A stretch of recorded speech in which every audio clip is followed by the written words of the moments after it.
Welcome, everybody. Giving you about a 5-minute warning if you can start to find your seats. We'll get started in about 5 minutes.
Good afternoon, and welcome to the 2025 Service Academy Send-Off Program hosted by U.S. Senator John Cornyn.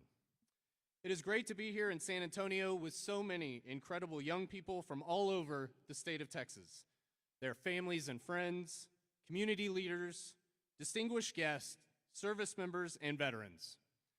We are all sharing in this special celebration to recognize those Texans who have been selected to receive appointments to one of the United States Service Academies and will begin that journey later this summer.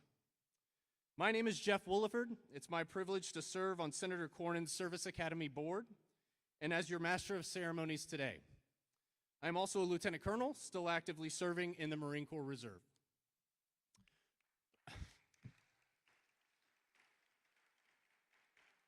The Senator started that. Providing our music is Fort Sam's Own, an ensemble from the 323rd Army Band stationed right here in San Antonio at Fort Sam Houston. Please give them a warm welcome.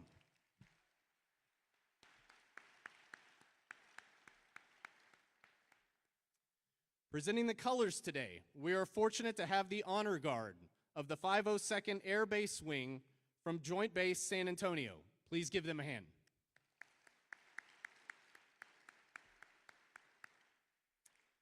I'd now like to introduce a couple of dignitaries. Also joining us today, we have Bexar County Commissioner Grant Moody. Commissioner Moody is a graduate of the U.S. Naval Academy and is a Lieutenant Colonel and F-18 pilot, still actively serving in the Marine Corps Reserve. He'll be leading us in the Pledge of Allegiance today. Also joining us is Jim Perschbach, President and CEO of Port San Antonio.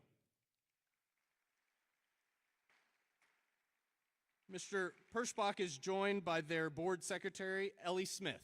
Where is Ellie? The port is responsible for this beautiful facility that we get to use today. Thank you very much.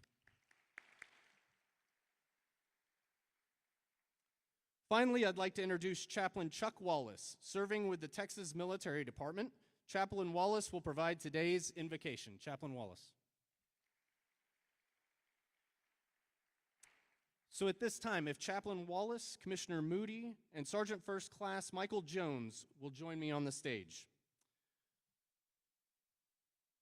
Audience, please stand as I direct the color guard to present the colors and remain standing for a rendition of the national anthem by the 323rd Army Band and Sergeant First Class Michael Jones, the Pledge of Allegiance led by Commissioner Grant Moody, and the invocation delivered by Chaplain Wallace. Color guard, present the colors.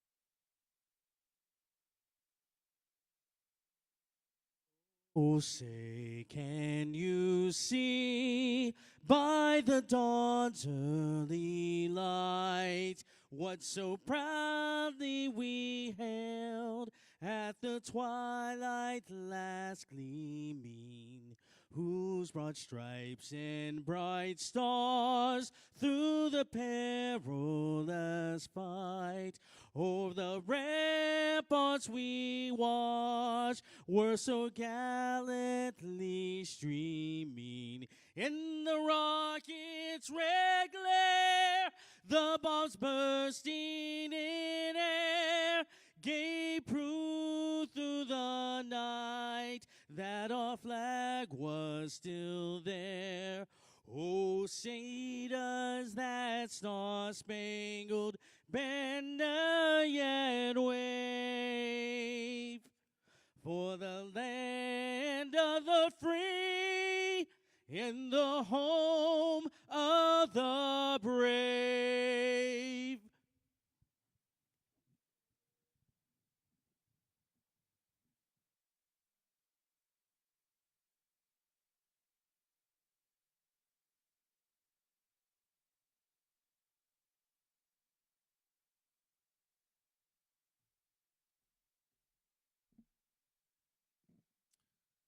Please be seated.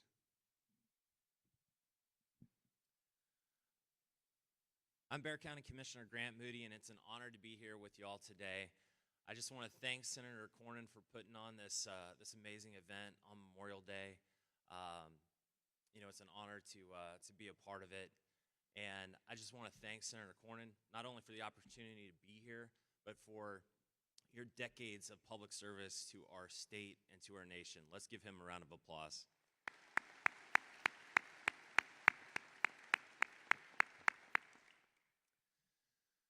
It's hard for me to believe that it's been 26 years since I sat out there where all of you are, and I began my journey at the United States Naval Academy. I hope that you all enjoy this time. I want to congratulate you. I hope your families, the immense pride that comes with the opportunity that's in front of you. I wish you the very best in all your future endeavors, and if I can ever be of service, please reach out. Now, if you'd all join me in the Pledge of Allegiance to our flag. Please stand. I pledge allegiance to the flag of the United States of America and to the republic for which it stands, one nation, under God, indivisible, with liberty and justice for all. Thank you.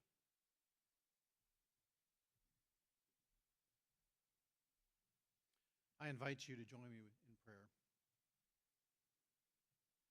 Gracious God, we gather here today on Memorial Day, a day set apart to remember and honor the sacrifice of those who have given all for their country. Their sacrifice so that we may enjoy life, liberty, and the pursuit of happiness. We're also humbled by this group who in this pursuit of happiness have heard and responded to continue the long tradition of selfless service to our nation through military service. We give thanks for those who take on the special calling to serve our military. We ask for your blessing and your favor to be upon each one of them as they start their journey on becoming leaders in our military.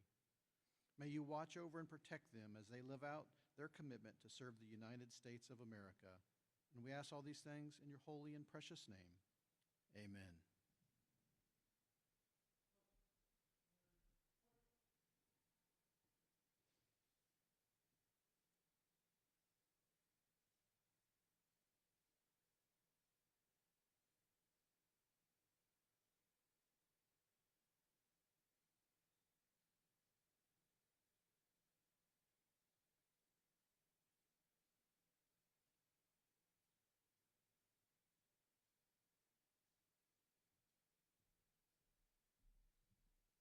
Thank you. You may be seated.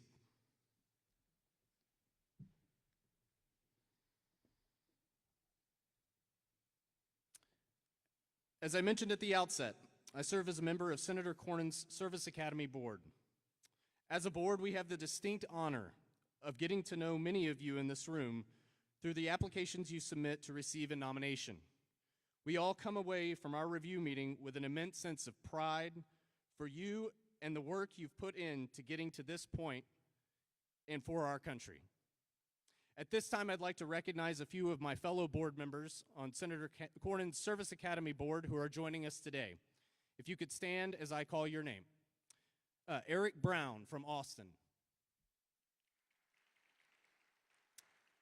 Glenn McTaggart from right here in San Antonio. John Hubert from South Texas, Riviera. Becky Klein from Austin. And Cynthia Leone from Mission. Thank you. The young men and women who volunteer to enlist in our armed forces deserve the very best leaders our nation can provide. Military leaders must possess the mental, physical, and moral skills necessary to think clearly and courageously in all conditions and circumstances. The young people we recognize today have been chosen for their potential to become the military leaders of tomorrow. For that, you have our congratulations, our deep appreciation, and our best wishes as you embark upon this calling. It is now my pleasure to introduce my former boss and our host, Senator John Cornyn. Senator Cornyn is currently serving his 4th term representing Texas in the U.S. Senate, where he serves on the Senate's Finance, Judiciary, Intelligence, and Foreign Relations committees. Prior to his election to the Senate, Senator Cornyn served in Texas as a Bexar County District Judge, a member of the Texas Supreme Court, and as Texas Attorney General. As the son of a World War II B-17 pilot who spent more than 30 years in the military, Senator Cornyn understands firsthand the importance of our all-volunteer military. He also knows the critical role military families play as they make their own sacrifices on the home front. The values he learned at a young age have helped guide his priorities in the U.S. Senate. Senator Cornyn has fought tirelessly to improve benefits and services for our military veterans and their families. He worked to expand the GI Bill so that education benefits are now transferable to spouses and children. He has also worked to ensure that all deployed service members have their votes counted, and he and his staff regularly help service members and veterans cut through bureaucratic red tape to receive the federal benefits they deserve. Senator, thank you for your commitment to the previous generations of our nation's heroes, the current generation, and those in front of us who are about to join its ranks. Ladies and gentlemen, please join me in welcoming Texas's senior Senator, John Cornyn.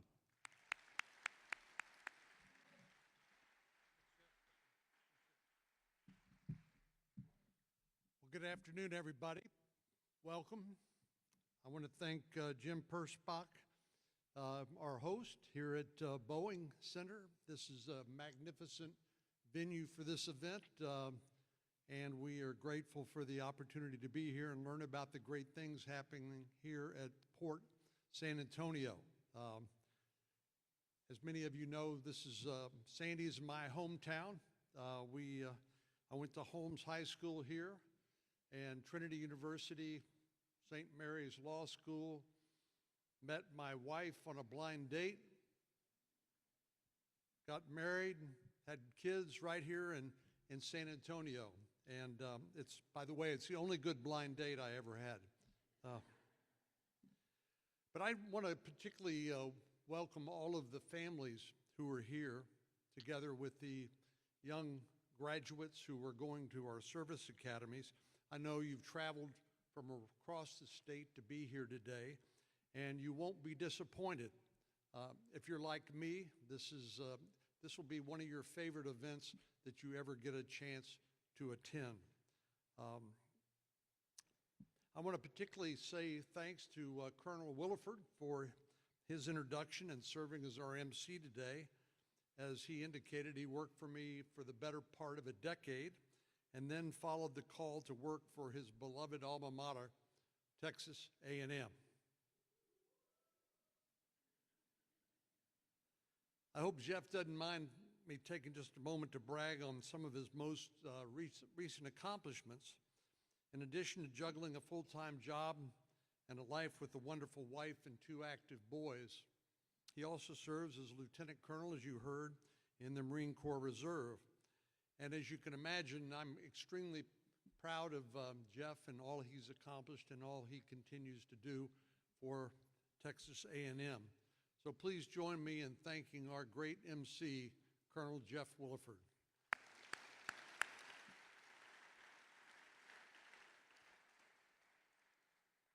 As he mentioned, he's a member of my Service Academy Board, and I want to thank other members of the board who are here today.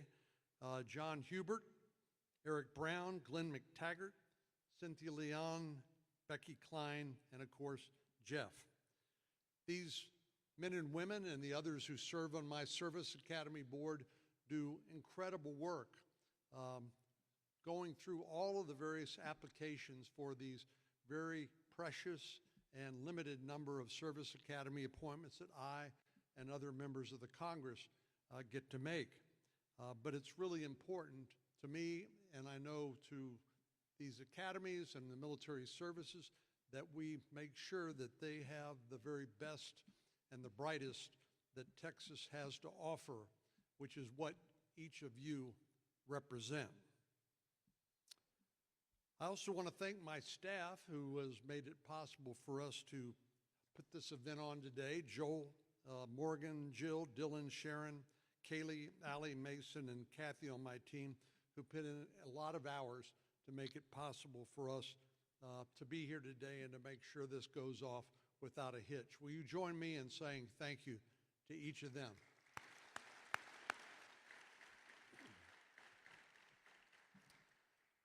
So as I look out among the audience today, I can't help but notice the huge contrast between what you see in the media in terms of what the current and future generations will be like and what they aspire to do.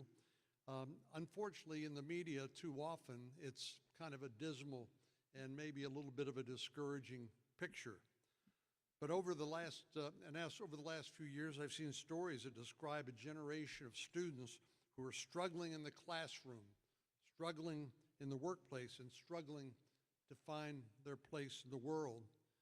But as I look to each of you who will be going to our nation's elite service academies, and I consider the commitment that you've made and the qualifications and the hard work you've put into this, I am inspired with hope, optimism, and pride.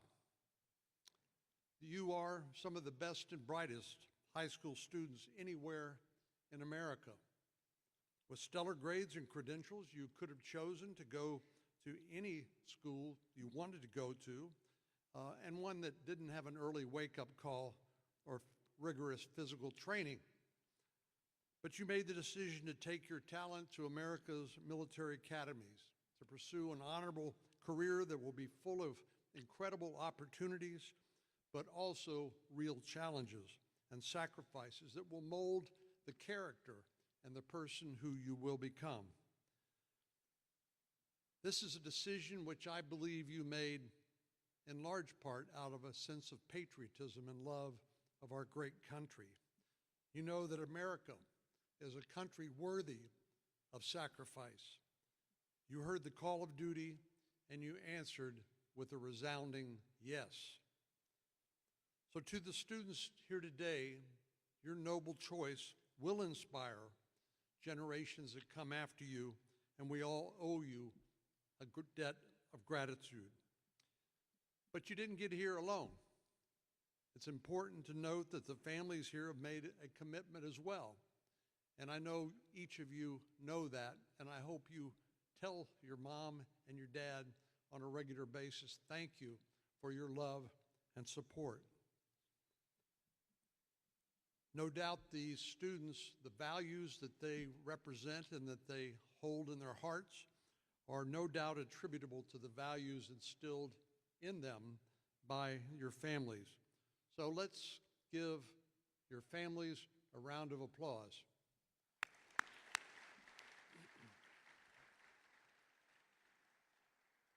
Well, as you heard, I'm an Air Force brat. I know I look a little old to be considered a Air Force brat, but that's what we called ourselves growing up. But as you heard, my dad served for 31 years in the United States Air Force, but he didn't start out in the Air Force. He started out in the Army Air Corps before the Air Force even existed. And he flew in the 303rd Bomb Group in the 8th Air Force out of, in a group known as the Hells Angels out of Mannheim, Germany, Molesworth Air Force Base. Actually flew out of Molesworth. He ended up in Mannheim, unfortunately, as a result of being shot down on his 26th bombing mission. The 303rd was a force to be reckoned with in the European skies, as many of you know. They flew a record of 364 combat missions during the war, and they did so without all of the incredible technology that's available to pilots and the Air Force today, like advanced radar, GPS, and many times they flew even without radios. But like so many others who sacrificed for our nation, their success came at a great cost. More than 150 of their brothers in arms were missing in action, and nearly 800 were taken as prisoners of war, including my dad. Well, later in life, I noticed my dad had a framed certificate on the wall designating him as a member of the Caterpillar Club. And I wondered what the Caterpillar Club could possibly mean. And it said that it was awarded to those who had made an emergency parachute jump during the war, which just goes to prove that most members of the Air Force do not believe in jumping out of perfectly good airplanes like the other branches of military service. Well, the crew was captured near the French border and sent to Stalag 13D, a POW camp in Nuremberg, in what can only be described as abysmal conditions. Food was scarce, and I remember growing up, my dad said the first taste of white bread he had after he got out of prison camp tasted like angel food cake to him. Sanitation, as you might imagine, was non-existent, and he was there in the dead of the Bavarian winter in an unheated barracks.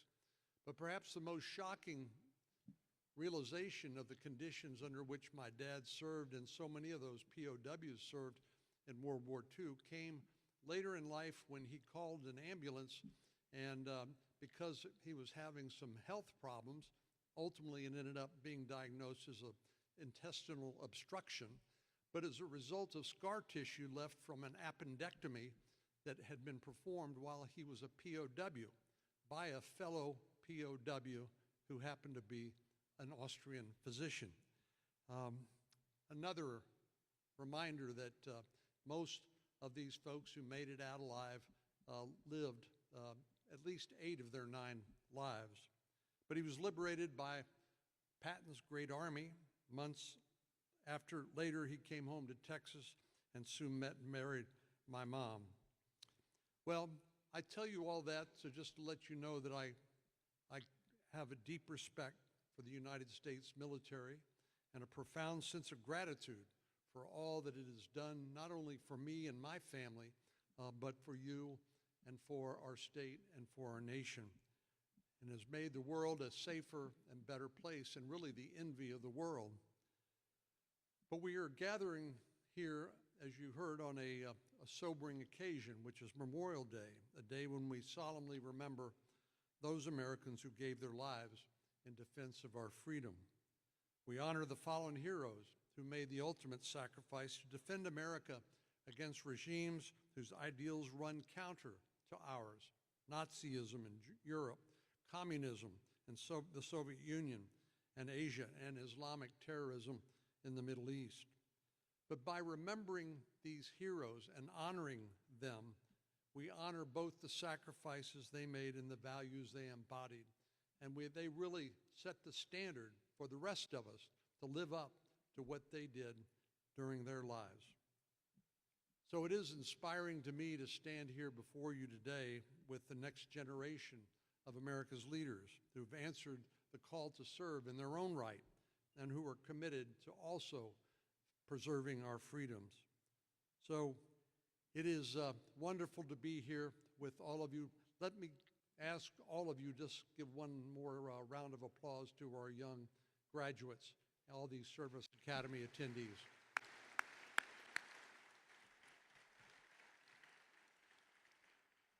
And now it's my pleasure to introduce today's keynote speaker, General Mark Welsh, President of Texas A&M University.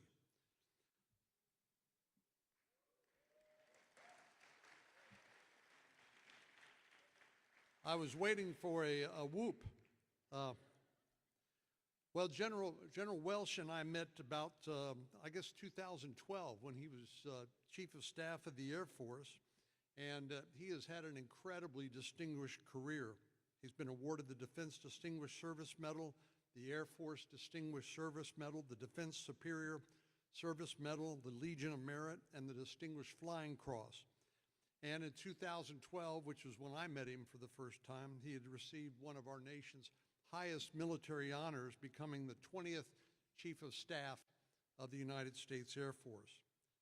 In this position, General Welsh served as the senior uniformed Air Force officer responsible for overseeing nearly 700,000 active duty Air National Guard, Air Force Reserve, and civilian forces, both here at home and abroad. He was an advisor to the Secretary of Defense, the National Security Council, and to the President of the United States.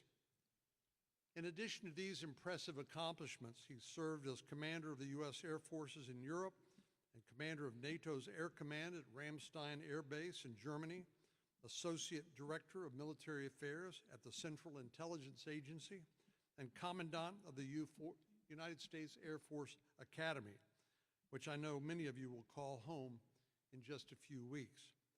As I said, I've had the pleasure to get to know General Welsh over the years, and I, like you, look forward to hearing his words of advice that he will have for our students going to service academies here in the coming weeks.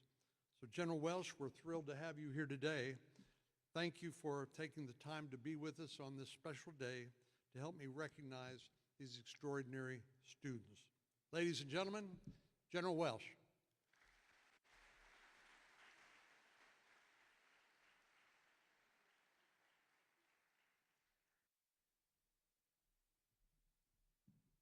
Howdy. And a howdy from my wife, Betty, who couldn't be here today. She was planning to, but she has a sinus infection. And as I was just telling Sandy, we got to get her cured. But she wanted me to mention to all of you, gang, that she's excited for you. She's fired up for our nation, that you've chosen this path, and she wishes you the very best of luck. I wish you could meet her. Betty and I served side by side for 40 years in our Air Force, and like Mrs. Cornyn serving side by side with her husband, she dealt with all the same pressures, all the same concerns, all the same fears, and a few more that we probably didn't have to worry about.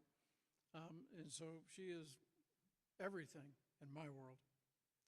My thanks to Senator Cornyn and his staff for making this day possible, and more importantly, for taking the job, really the job, of finding the best future leaders for our military so seriously. He's done that ever since he stepped into office. Sir, thank you for that. Thanks to your entire team for putting this event together. Thank you to the Service Academy board members for making it possible for you all to be here. Thanks for doing such distinguished work. And I know it's difficult to make the cut, but thank you for taking on that charge. I'd like to offer my personal thanks to the parents and family and friends who are in the audience tonight. One of the things that we take great pride in the U.S. military is instilling the sense of honor, integrity, and courage. But the reality is they learned all those things around your kitchen table. They watched you and they learned about commitment. They learned about loyalty. They learned about dedication. They learned about selfless service. Thank you for raising great Americans. And the job of the United States government is now to take care of them. And a special welcome to our new appointees. Thank you for being here, but more importantly, thank you for your decision to serve. I promise you will never regret it. I know it's an exciting time for you as you try and fit in these last couple of weeks with family and friends before you head off on the new adventure. I know you've got lots to do, so I would suggest that you take an opportunity during this ceremony just to think for 1 second about what's going to happen in about a month.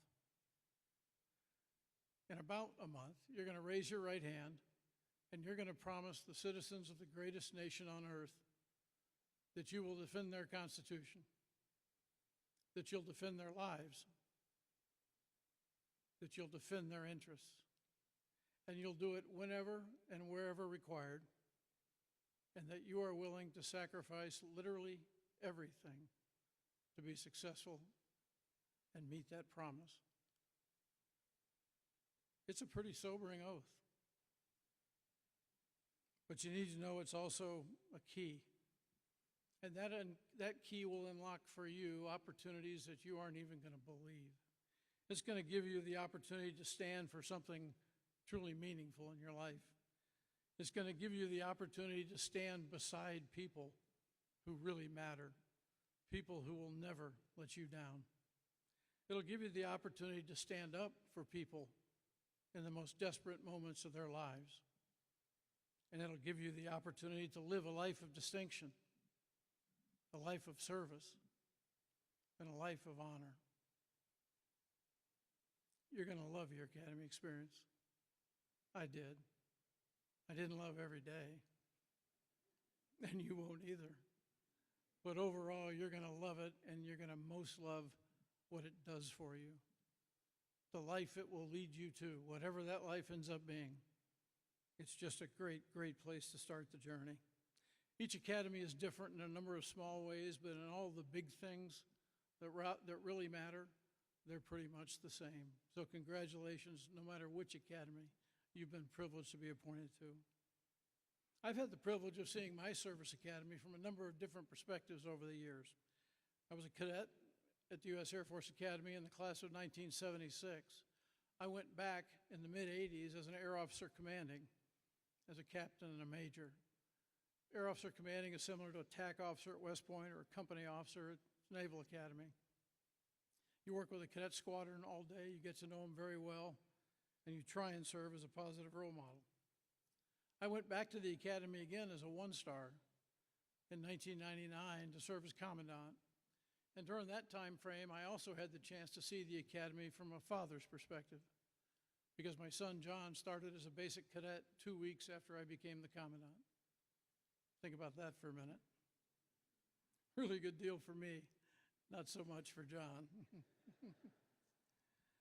As both the Commandant and as Chief of Staff of the Air Force, I had the chance to visit the other service academies as well and to speak to the young men and women who attend them. And looking through those different lenses at a service academy actually showed me that people attend the academies for a number of different reasons. Some of them and of you are just looking for a challenge. Some are looking for the satisfaction of a job that excites them. Some of you are looking for camaraderie. Some of you are attracted to the idea of the profession of arms, or the legacy of the long gray line, or the bold, direct challenge and iron bond of a motto like Semper Fidelis. Some are just looking to serve their country in some way. Some of you are looking to do cool things, play with cool toys. And there are a few sitting out here who want to learn the really hard skills and be the answer when the question is, who does our country send to deal with the most violent and evil enemies? But I've also learned that all of them and all of you, whether you know it or not, you choose the academies because you're looking to lead. Our service academies will give you incredible opportunities to grow as leaders, but you have to take advantage of them. You have to step up to the challenge. You have to be willing to learn. Let me share just a few of the things that I learned during my own academy experience, things I'll never forget, things that became the bedrock of the professional platform that I've been operating from for about 50 years now. The first thing I learned at the Air Force Academy is that I was naturally lazy. And I also learned that that wasn't going to work in my new world. I needed to change or leave. I was also very cool in those days. Not that I'm not now, mind you. And I learned that in a military academy, cool isn't. When you go to a service academy, you cross a professional threshold.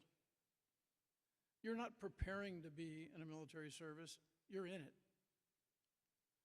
So you need to decide before you get there what you want your professional reputation to be for the rest of your life. And then live that life from day one. It's not about being the best. It's about working the hardest. It's about trying your best. It's about never quitting. It's about being dependable. to the people around you. I learned at the academy that my dad was right when he told me I probably wasn't going to be the most athletic, the best looking, the most talented, or the smartest person in my class, or in my squadron, or in my dorm room. I learned Dad was also right when he told me that no one could work harder or care more than I did, because those things were my choice. They were completely under my control. And I learned that hard work and caring about others and about the job you're trying to do will carry you a long way in this world. I learned that challenges make you stronger. I learned that competition makes you more focused. I learned that failure makes you more understanding and is often the first step to future success. I learned that success makes you more confident and that more confidence breeds more success. I learned that I was much more capable as part of a team than I was on my own. I learned that everyone subordinate to me in an organization is better than me at something. Most of them are better than me at a whole bunch of things, and some of them are better than me at everything. Just as a small example, when I became the commandant at the Air Force Academy, one of the cadet wing commanders I worked with was a young man named Tom. Tom was the captain of the Wings of Blue parachute team at the Air Force Academy, which was the national championship team. He was also the individual national champion parachute jumper in the country. He was also a Rhodes Scholar. His degree from Oxford in his advanced computational application, whatever that is. How do I lead him? I also learned not to be intimidated by Tom or by having really, really talented people working for me, because it meant I now had more skills, a broader perspective, and better solutions as a leader. I learned that the harder I worked, the more I felt I belonged. And there's so much more that I won't bore you with. Interestingly, all these things and virtually everything else I learned at the Air Force Academy turn out to be leadership lessons. Our state, our nation, and our world need leaders. Great leaders. That's where you come in. Your potential to lead is the single most important factor that the Service Academy Selection Board looked at as they narrowed the field. That potential is why you're sitting here today. That potential is why your parents are so proud of you. That potential is why the rest of us are so excited that you're going to our service academies. You'll find when you get to the academy that there's an urgency about leadership development there that is palpable. That urgency is driven by that oath you'll take. The citizens of this country will give you their sons and daughters, and they will expect you to lead them well. And if that isn't enough to motivate you to do everything in your power to develop quickly as a leader, maybe this is. The profession you've chosen isn't a game. In fact, it's probably the most serious business imaginable. In this sport, you either win or you're dead.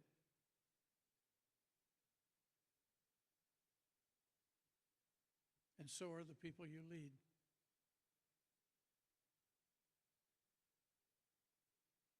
You're not going to regular schools. Get yourself ready. To lead successfully in that kind of environment, I think you need to believe, truly believe, in this nation and in the citizens you serve. I think you need to believe in the training you'll receive and trust it when things get hard.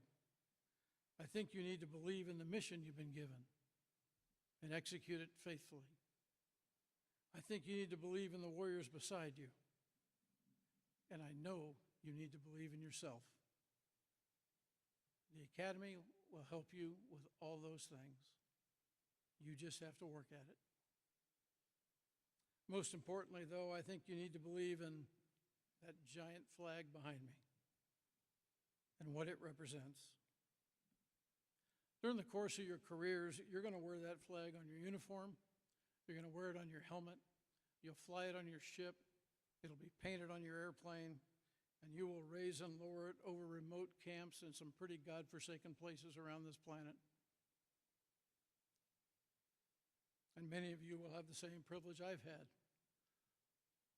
on too many occasions to watch it being taken off the casket of a friend, folded into a triangle, and handed to you so you can give it to the family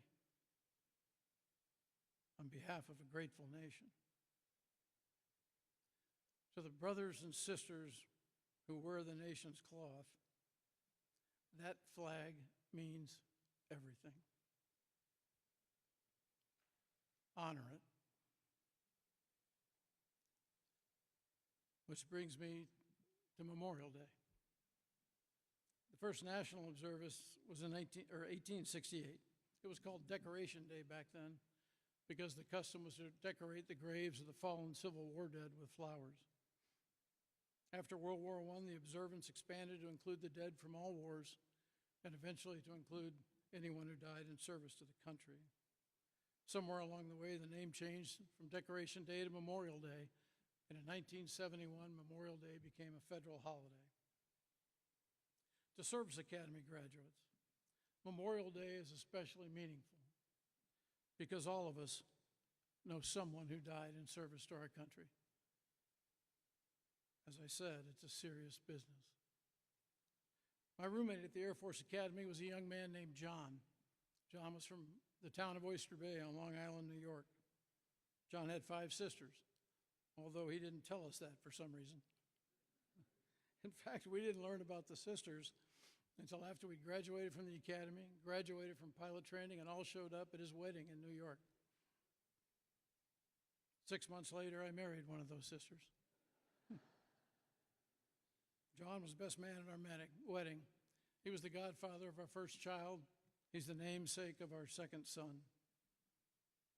In November 1979, John died in an aircraft accident in Korea. After they shipped him home to the West Coast, I met him at the Oakland Army Depot. I covered his casket with that flag, and I took him home. He was the first friend I took home to their family, wrapped in that flag. There were too many others. But to me, on this special day, John represents all of them. So on this particular Memorial Day, if you have a quiet moment and want to say a quick prayer for a fallen veteran and a name doesn't immediately spring to mind, try this one. First Lieutenant John J. Vosberg, U.S. Air Force Academy class of 1976. Beloved husband and son, fighter pilot, my friend, and my brother. Just like all of you are now my brothers and sisters. In this business, that means quite simply that I would die for you. And I believe you do the same for me. Congratulations to each and every one of you. Good luck to you. Give it your best shot. Don't cheat yourself. God bless you for choosing to serve. God bless you for choosing to serve. God bless you for choosing to serve. And welcome to the profession of arms. And for you Aggies out there, gig 'em.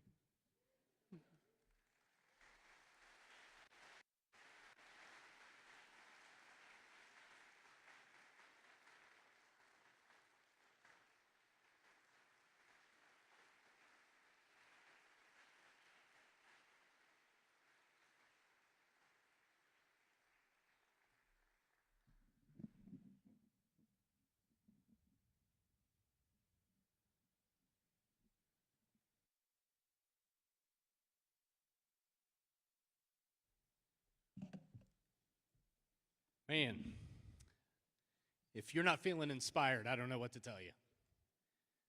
I really don't. I'm ready to sign up again. Thank you, Senator Cornyn. Thank you, General Welsh, for your inspiring remarks. Yeah, let's do this. We are now going to recognize each student by academy and then take a group photo of each class. So, okay, parents, I'm talking to you. I know you're proud. I know you're happy. Cooperate with me for just a little bit. I ask that you please remain seated for the entire program. We're going to get a photo of each student with Senator Cornyn and with General Welsh, and that is going to be mailed to your student at the address that you provided to Senator Cornyn's office. And I didn't talk to Senator Cornyn about this, but I'm going to make this offer anyway.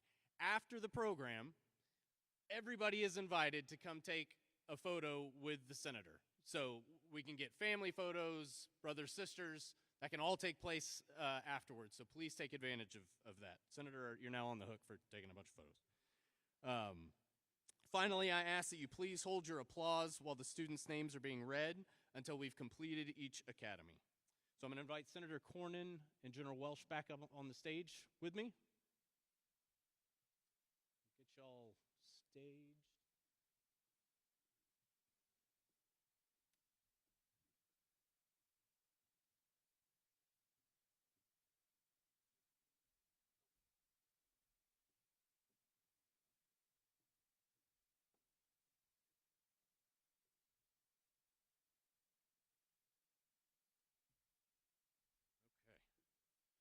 Okay. Now I would like to introduce the Texans in the class of 2029 that will be attending the United States Military Academy at West Point.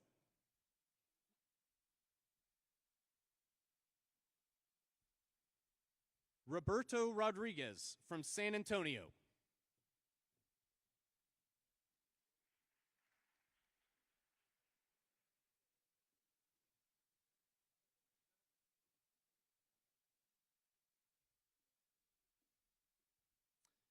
Gael Gama from Edinburgh.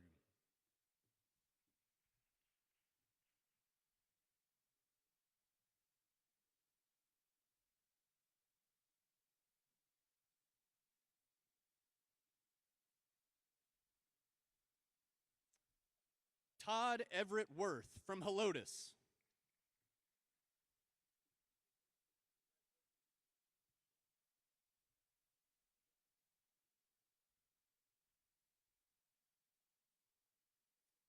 Hayden Joseph Bruce from Cibolo.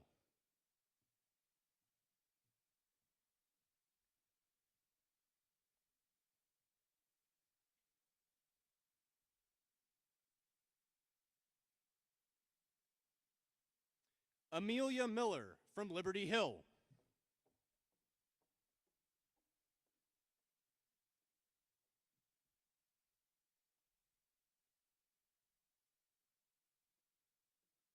Hannah Dufresne from Comfort.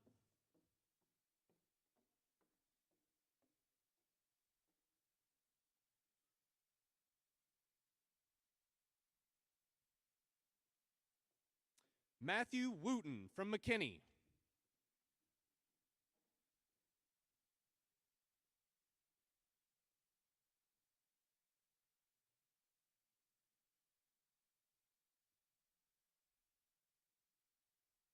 Ramon Escamilla Pereira from Austin.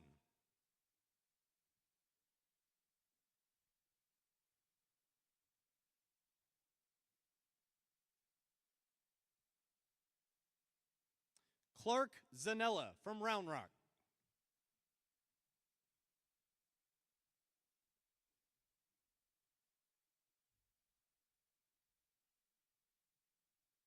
Noah Sparks from Alvarado.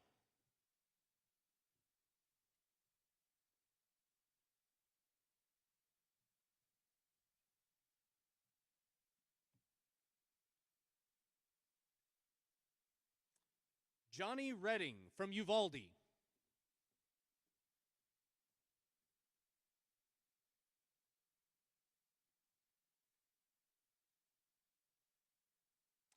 Annabelle Evans from San Antonio.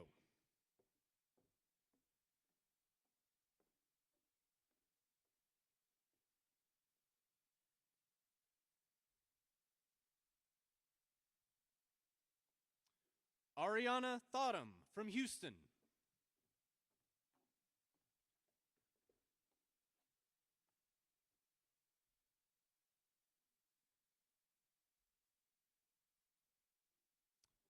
Tristana Tiro from Garland.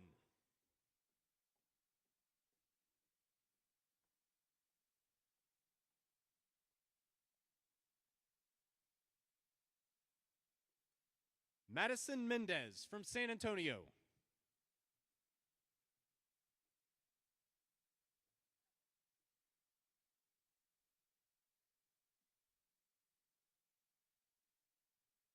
Madeline Coates from Buda.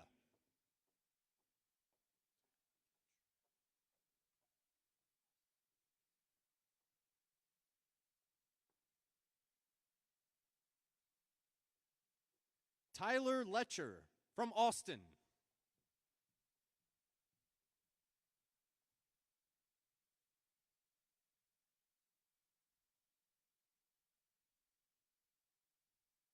Felix Eugene from Austin.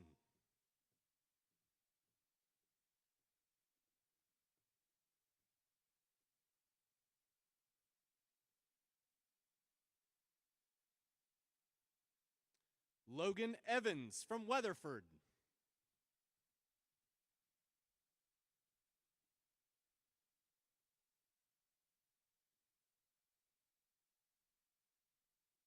Samuel Murillo from Colleyville.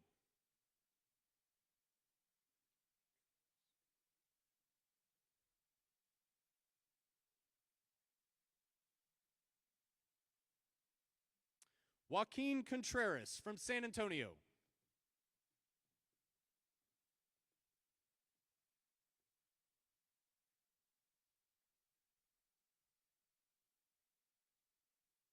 Quinn Frazier from Pearland.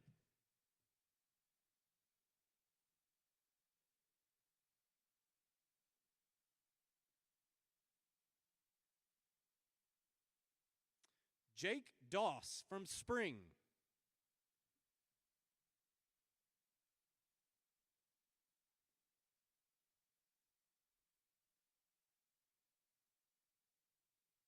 Robert Jacob Villarreal from Harlingen.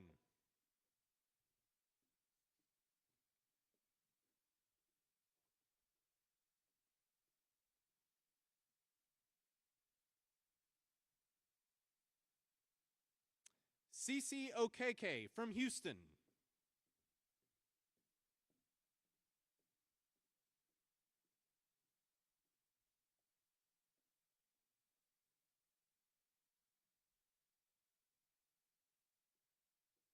Mason Brooks from Henrietta.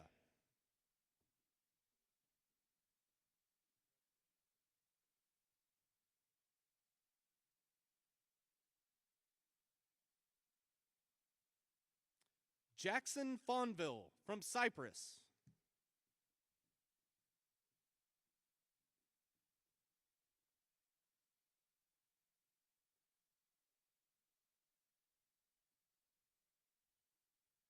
Sadai Jacobson from Cedar Park.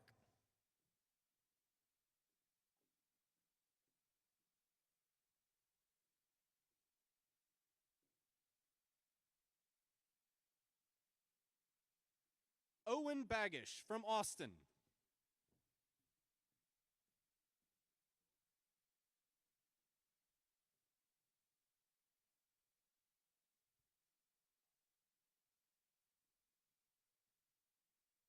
Joshua Phillip.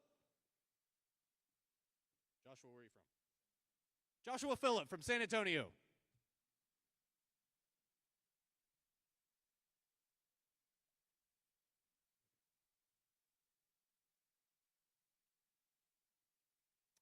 And Olivia Hansen from Austin.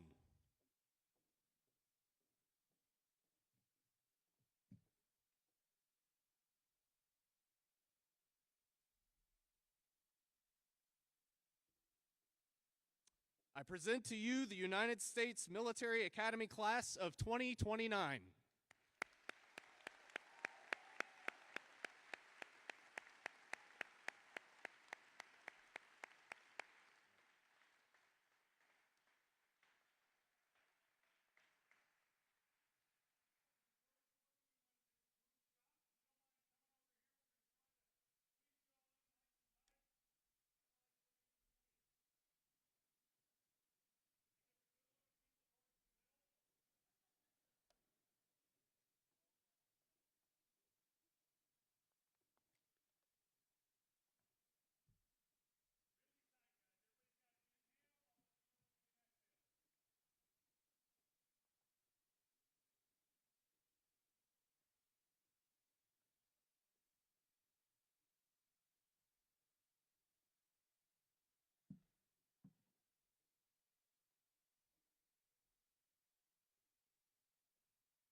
One more round of applause for these West Pointers.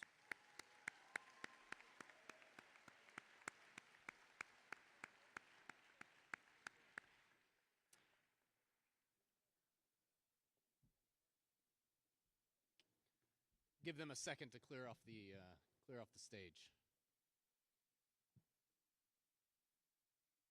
The Army's really big, so they're loud when they move. All right, next up, I'm going to introduce the Texans in the class of 2029 for the United States Naval Academy at Annapolis, Maryland. Eduardo Rizzo from Helotes.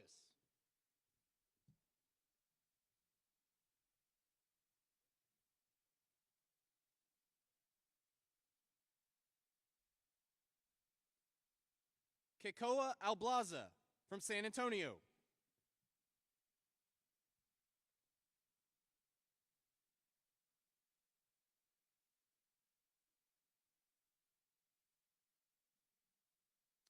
Edward Yang from Irving.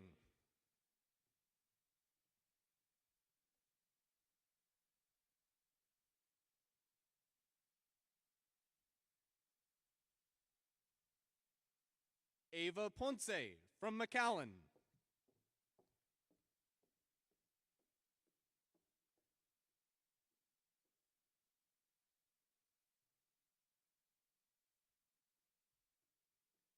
Kristen Wharton from Dallas.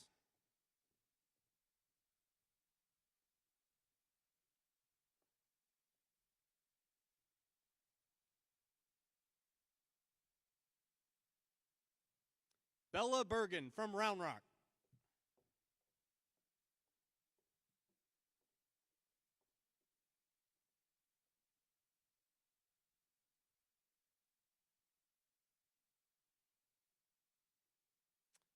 Serena Coleman from Laredo.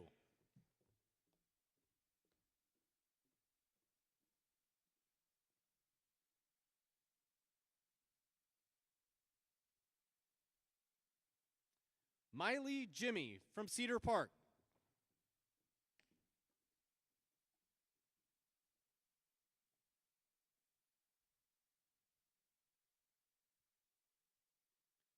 Adrena Bowie from Georgetown.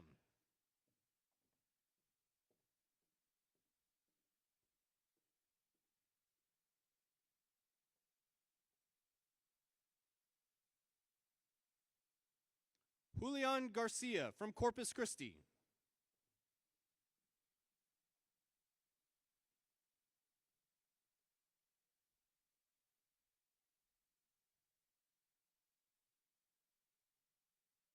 Grace Naglieri from Austin.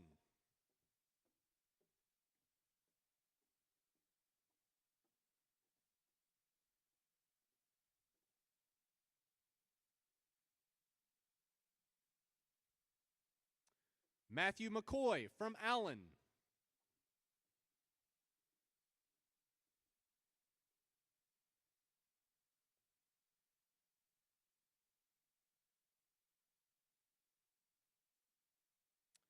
Gavin Lozano from San Antonio.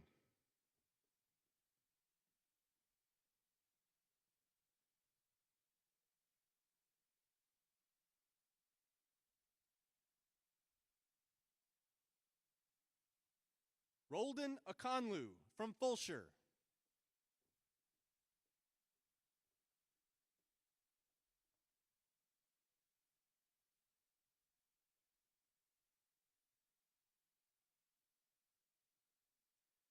Jalen Sayers from Arlington.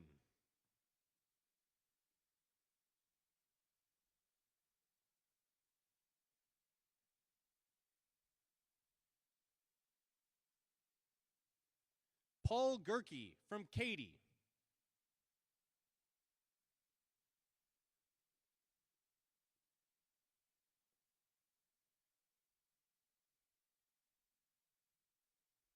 Cha Ong from Spring.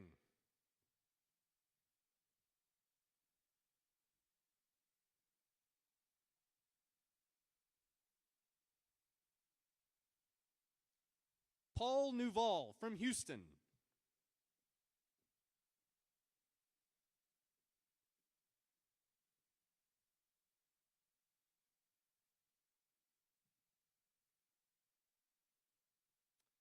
Kelsey Pollard from San Antonio.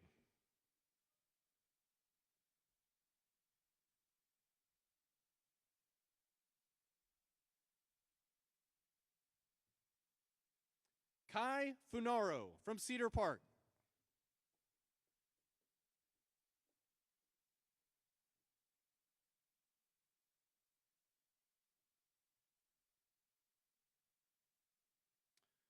William McClendon from Baytown.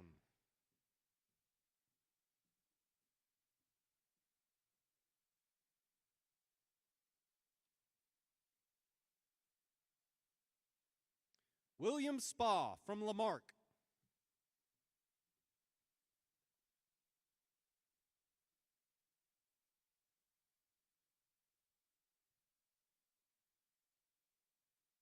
Matthew Bickle from Amarillo.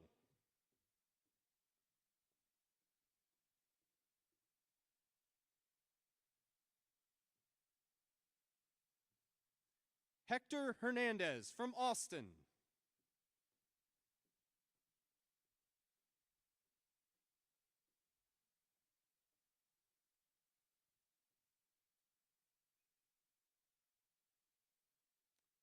Townley Thompson from Montgomery.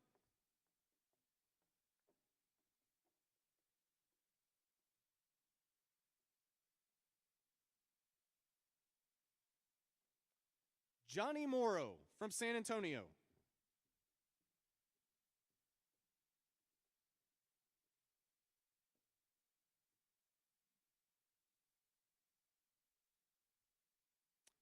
Isaac Romero from Frisco.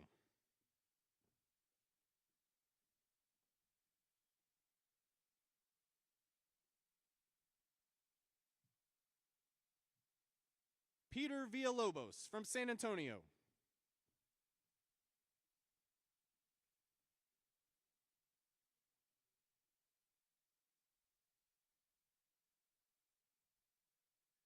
Massimo Vung from Humble.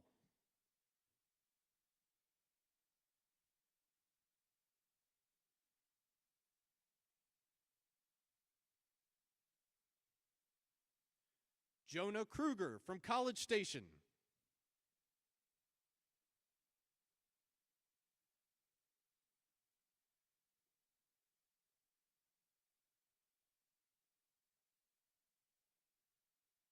Sophie Ochoa from San Antonio.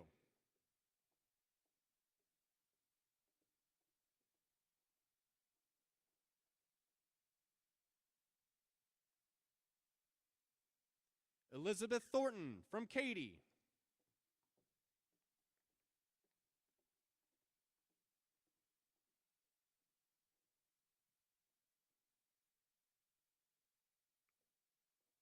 Noah Hernandez from Bernie.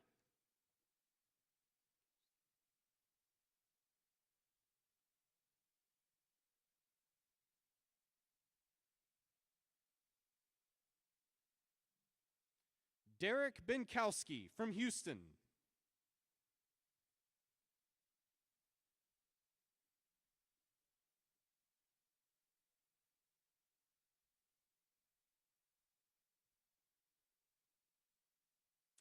Oscar Bednar from Austin.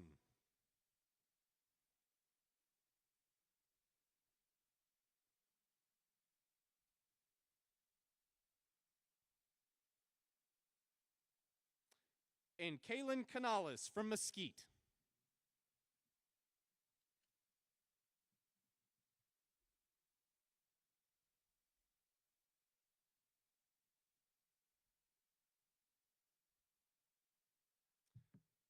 I present to you the United States Naval Academy class of 2029.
right, one more round of applause for our midshipmen.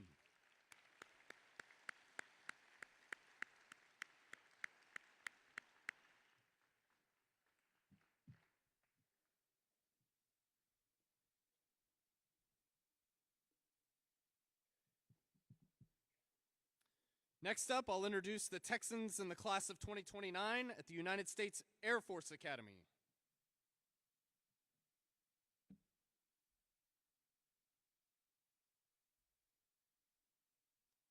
Isaac Seward from San Antonio.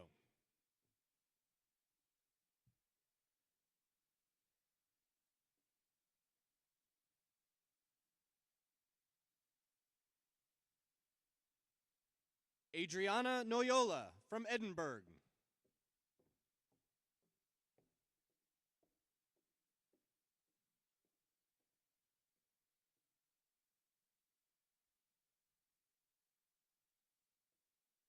Caden Spradling from New Braunfels.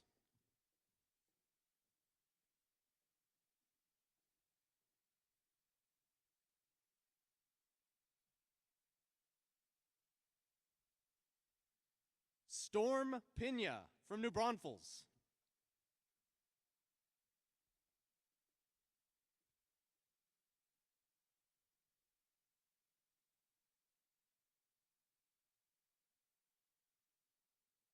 Juan Sanchez from Farr.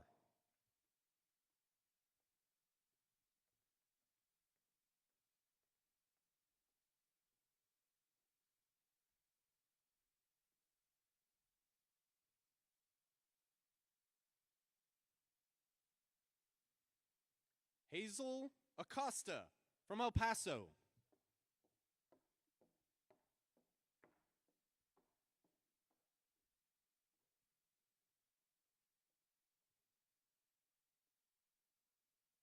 Lexi Caldera from Houston.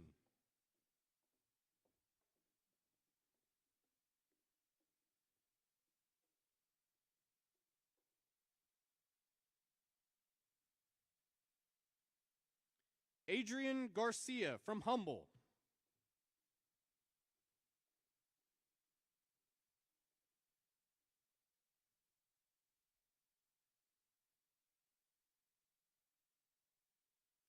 Jorge Vasquez from McAllen.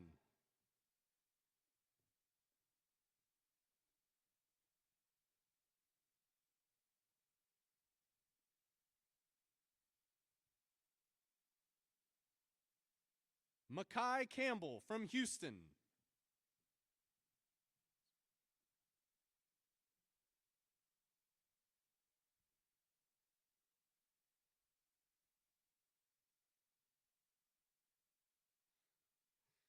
Zariah McFadden from San Antonio.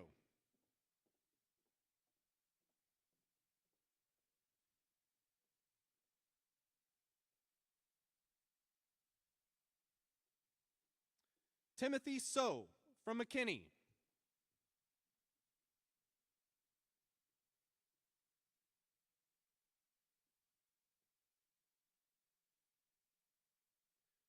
Zachary Smith from Plano.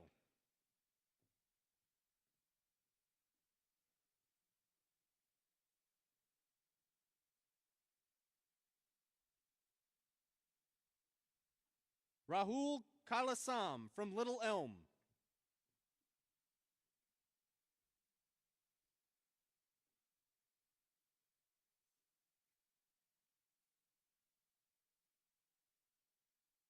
Sydney Jernigan from Tomball.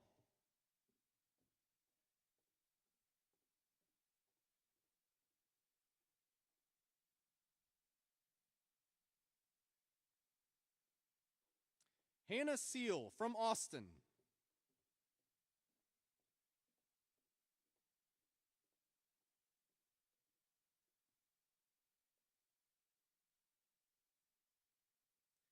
Samuel Oakland from Universal City.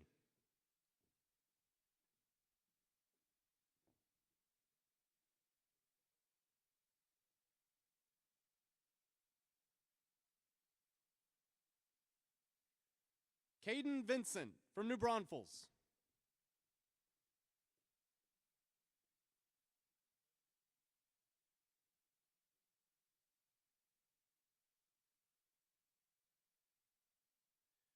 Caleb Densmore from San Antonio.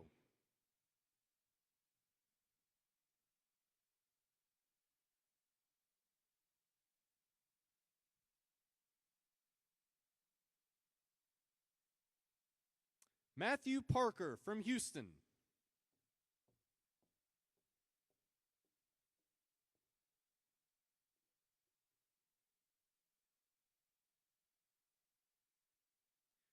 Colin Wynn from Houston.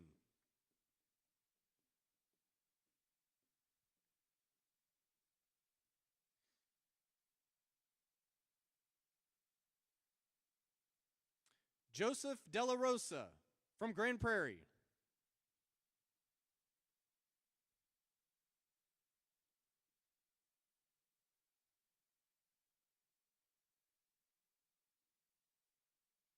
Samuel Jones from San Antonio.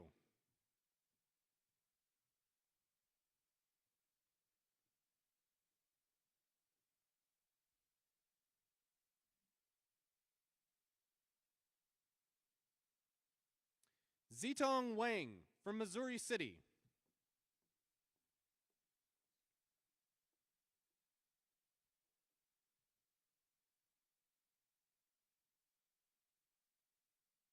Amelia Story from New Braunfels.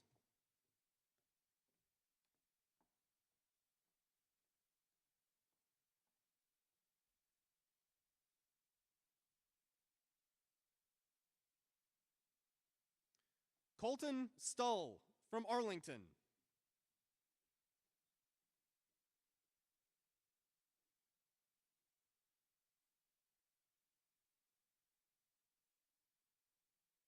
Sonoma Caldwell from Cedar Park.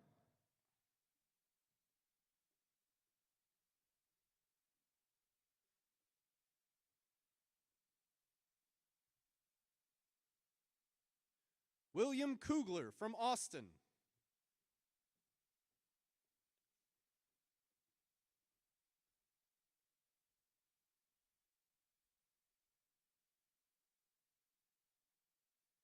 Victor Bendixson from Pflugerville.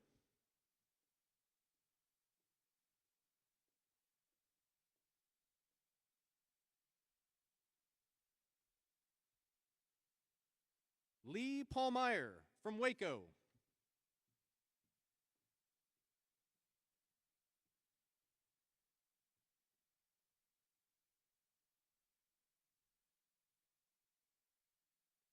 Isaac Koo from Fort Worth.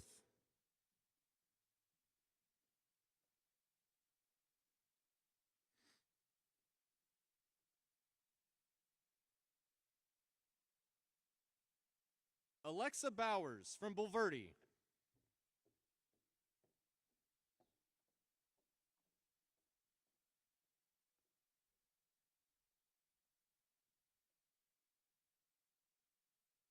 Brandon Stoddy from Flower Mound.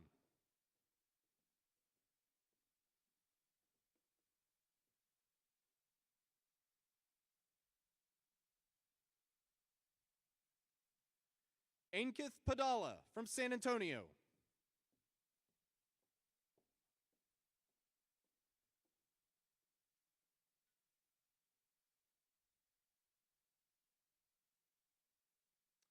Rylan Farhoudi from Kerrville.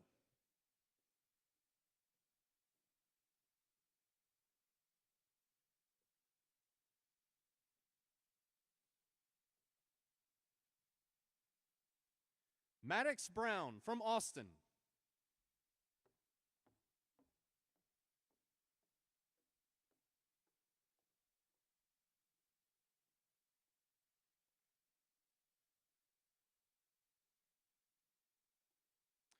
Lana Ruiz from San Antonio.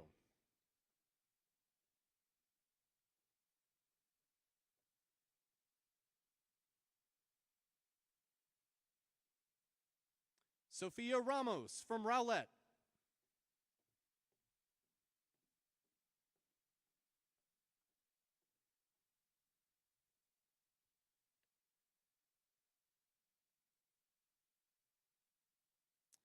And Isaac Kim from Houston.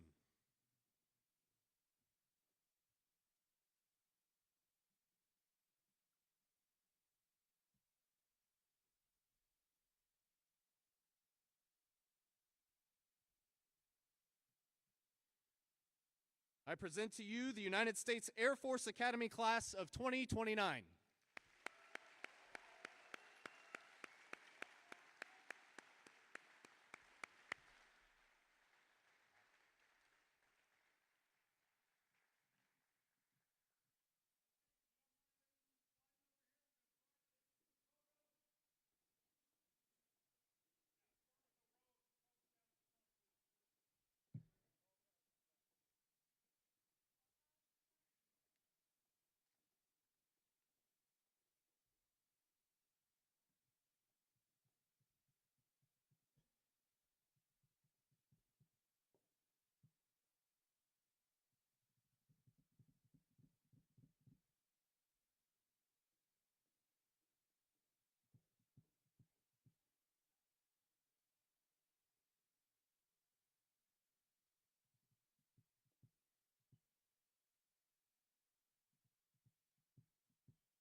One more round of applause for the Air Force Academy.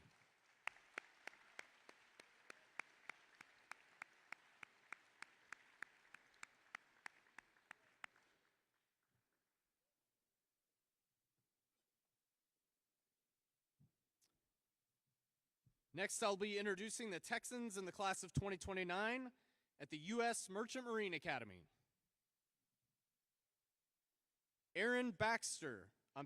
Aaron Braxton, San Antonio.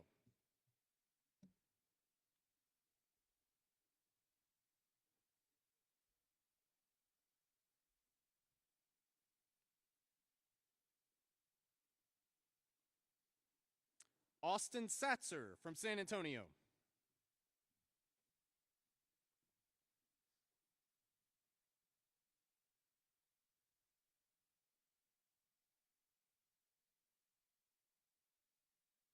Mary Walsh from Double Oak.